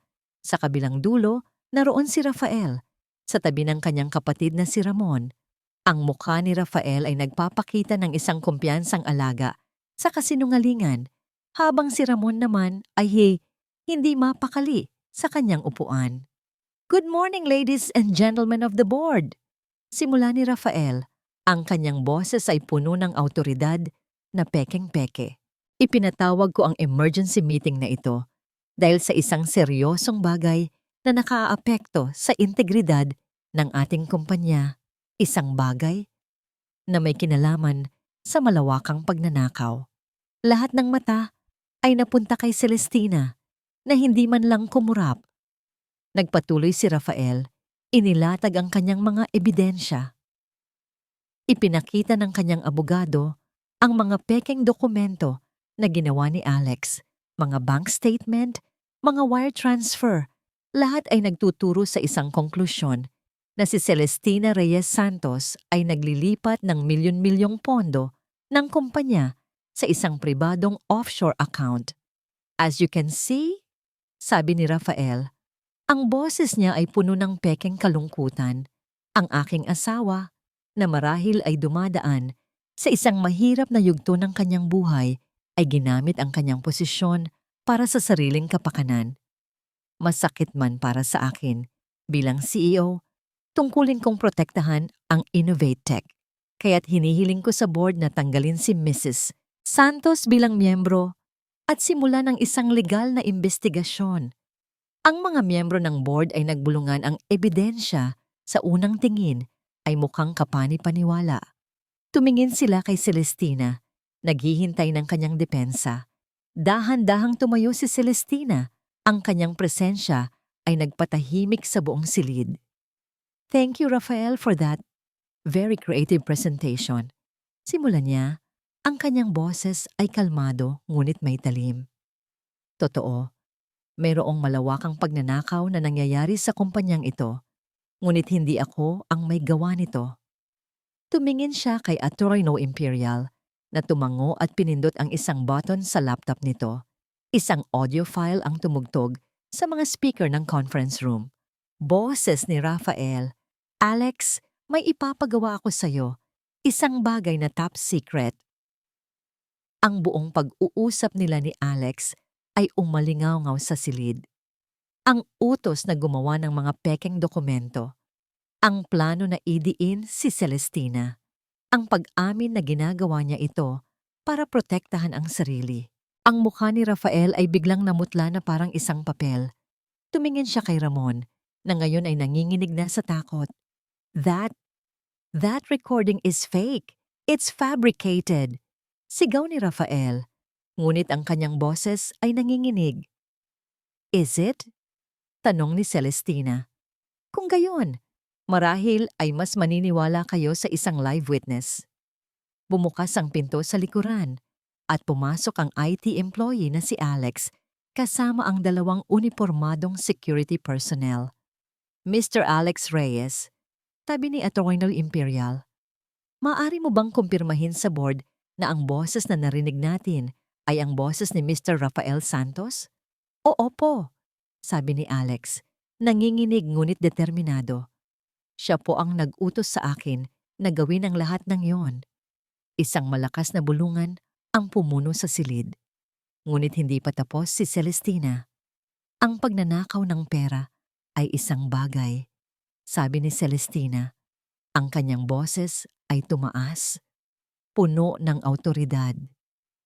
Ngunit mayroong isang mas malaking kasalanan na ginawa. Isang kasalanan na siyang pundasyon ng kumpanyang ito. Muling may pinindot si Attorney Imperial. Sa malaking screen sa harap, lumitaw ang libu-libong linya ng code. At sa pinakaitaas, malinaw na nakasulat, Original Source Code, Project Genesis, Author Antonio Vargas. Ang Project Genesis, Padimaya. Patuloy ni Celestina, ay ang orihinal na pangalan ng software na nagpasimula sa Innovatech. Ang software na isinulat, hindi ni Rafael Santos, kundi ng kanyang yumaong partner at kaibigan, si Mr. Antonio Vargas. Ipinakita niya ang mga email, ang mga tala, ang liham ni Tonyo. Bawat piraso ng ebidensya ay isang pako na lalong nagbaon kay Rafael sa kanyang kinatatayuan. For 15 years, sabi ni Celestina, ang kanyang mga mata ay nag-aapoy habang nakatitig kay Rafael. You built an empire on a lie. You took credit for another man's genius. You betrayed his trust. Hindi ka lang isang magnanakaw ng pera, Rafael. Isa kang magnanakaw ng pangarap. Hindi na makapagsalita si Rafael. Ang kanyang mundo ay gumuho sa harap mismo ng kanyang mga mata. Lahat ng kanyang kasinungalingan, lahat ng kanyang pandaraya ay nakalantad para makita ng lahat.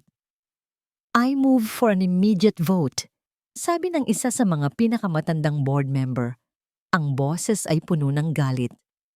To remove Mr. Rafael Santos and Mr. Ramon Santos from their positions, effective immediately. I second the motion, sabi ng isa pa. All in favor? Ang lahat ng kamay, maliban sa kamay ni Rafael at Ramon, ay itinaas. And I move, sabi ni Celestina. Ang kanyang boses ay nag-uumapaw sa kapangyarihan. To be reinstated as the interim chief executive officer. to oversee the investigation and restructuring of this company. All in favor? Muli, itinaas ng lahat ang kanilang kamay. Tapos na. Nanalo siya. Tumayo si Rafael. Ang kanyang mga mata ay nanlilisik sa galit. Tumingin siya hindi sa board, kundi kay Celestina. Isang tingin na puno ng pagbabanta at pagkamuhi. Pagkatapos, tumalikod siya at mabilis na naglakad palabas ng silid, kasunod ang kanyang kapatid na parang isang asong natalo. Habang papalabas, kinuha ni Rafael ang kanyang telepono. Iisang tao lang ang nasa isip niya. Ang taong sa tingin niya ay nag-umpisa ng lahat ng ito.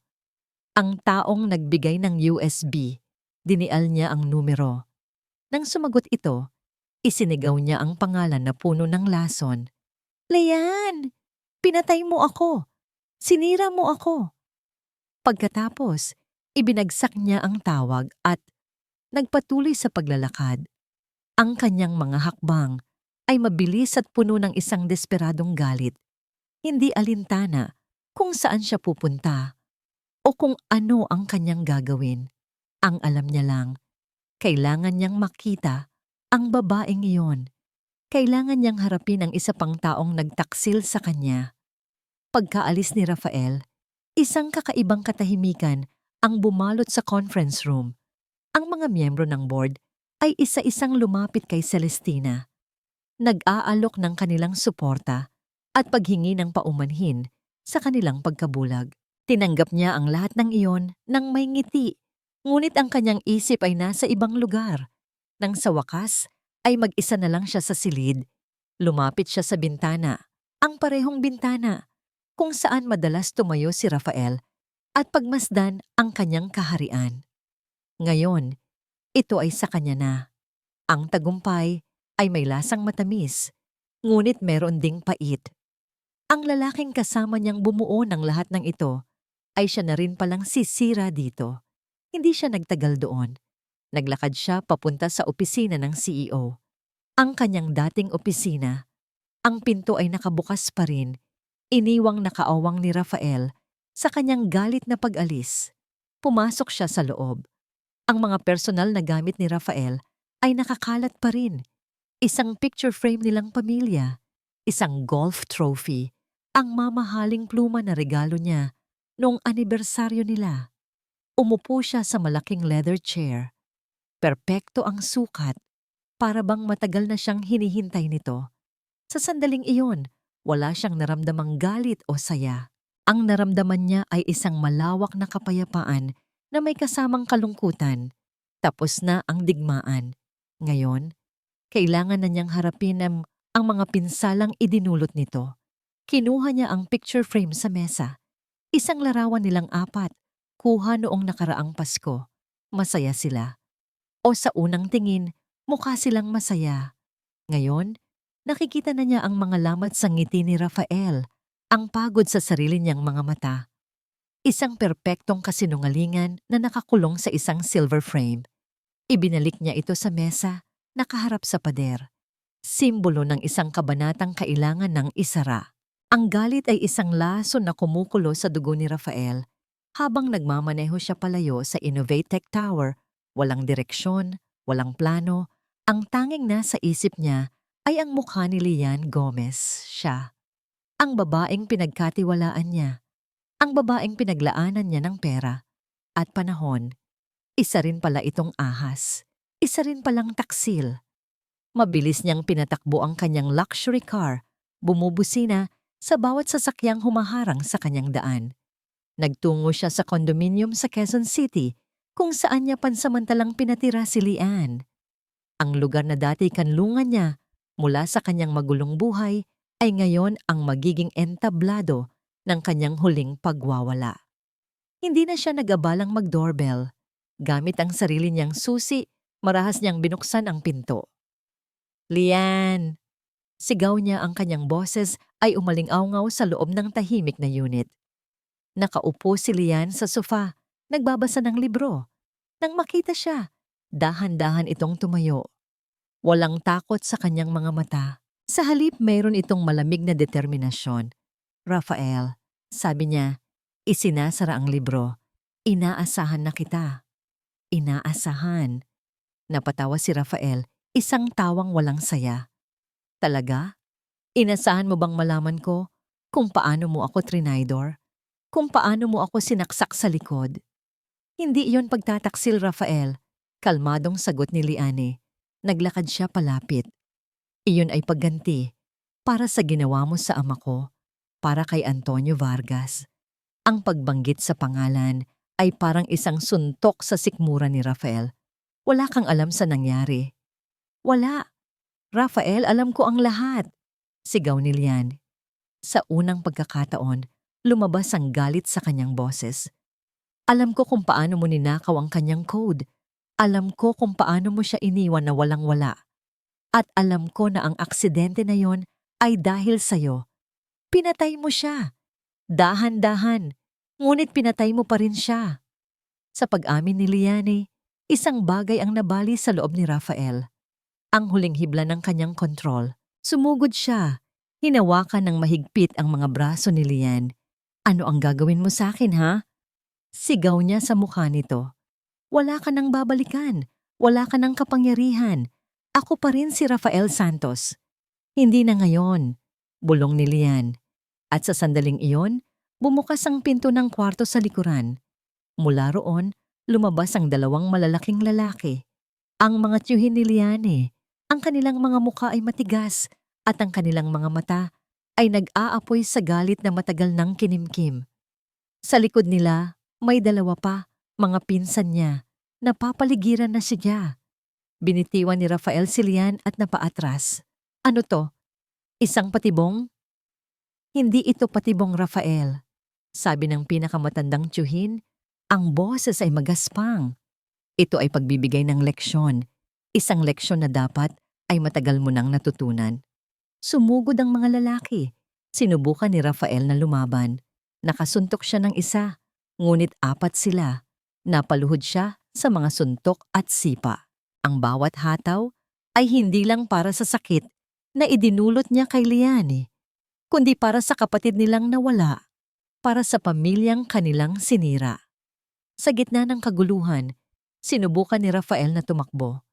Itinulak niya ang isa sa mga lalaki papunta sa isang mamahaling plorera na nabasag sa sahig. Nagawa niyang makarating sa pinto at buksan ito. Tumatakbo siya palabas sa pasilyo, patungo sa hagdanan. Iniisip na makakatakas siya. Ngunit sumunod ang isa sa mga pinsan ni Lian. Sa tuktok ng hagdanan, inabutan siya nito. Nagpambuno sila. Isang maling hakbang, isang malakas na tulak. Nawalan ng balanse si Rafael. Ang kanyang sigaw ay naputol nang ang kanyang ulo ay tumama sa matigas na semento ng landing sa ibaba. Isang nakakakilabot na tunog. Pagkatapos, katahimikan. Nakatayo si Lian at ang kanyang mga tiyuhin sa itaas ng hagdanan, nakatingin sa walang galaw na katawan sa ibaba. Walang nagsalita. Ang galit sa kanilang mga mukha ay dahan-dahang napalitan ng gulat at takot. Hindi ito ang plano. Ang plano ay turuan lang siya ng leksyon, hindi patayin. Nasa kalagitnaan si Celestina ng isang tawag sa telepono kay Attorney Imperial nang tumunog ang kanyang isa pang linya. Isang unknown number. Nag-aalangan man, sinagot niya ito. Hello? Si Mrs. Celestina Reyes Santos po ba ito? Tanong ng isang boses. Formal at nagmamadali. Mula po ito sa St. Luke's Hospital Emergency Room. Biglang kumabog ang dibdib ni Celestina. Bakit? Anong nangyari? Ma'am, sabi ng boses sa kabilang linya, nagkaroon po ng isang aksidente. Tungkol po ito sa inyong asawa, si Mr. Rafael Santos. Binitiwan ni Celestina ang hawak niyang pluma. Ang tunog ng pagbagsak nito sa sahig ay tila napakalakas sa biglaang katahimikan ng kanyang bagong kaharian. Ang presyo ng pagtataksil. Mukhang dumating na ang oras para bayaran ito. Lumipas ang 6 na buwan. Ang matayog na Innovatec Tower ay nakatayo pa rin sa puso ng BGC. Ngunit may bago na itong pangalan. Sa ibabaw ng entrance, nakaukit na ngayon sa makintab na metal Ang mga salitang Vargas de Leon Innovations, isang pagkilala sa nakaraan at isang pangako para sa hinaharap. Sa loob ng opisina ng CEO, si Celestina Reyes ay abala sa pagpirma ng mga dokumento. Hindi na siya si Tina, ang asawa ni Rafael.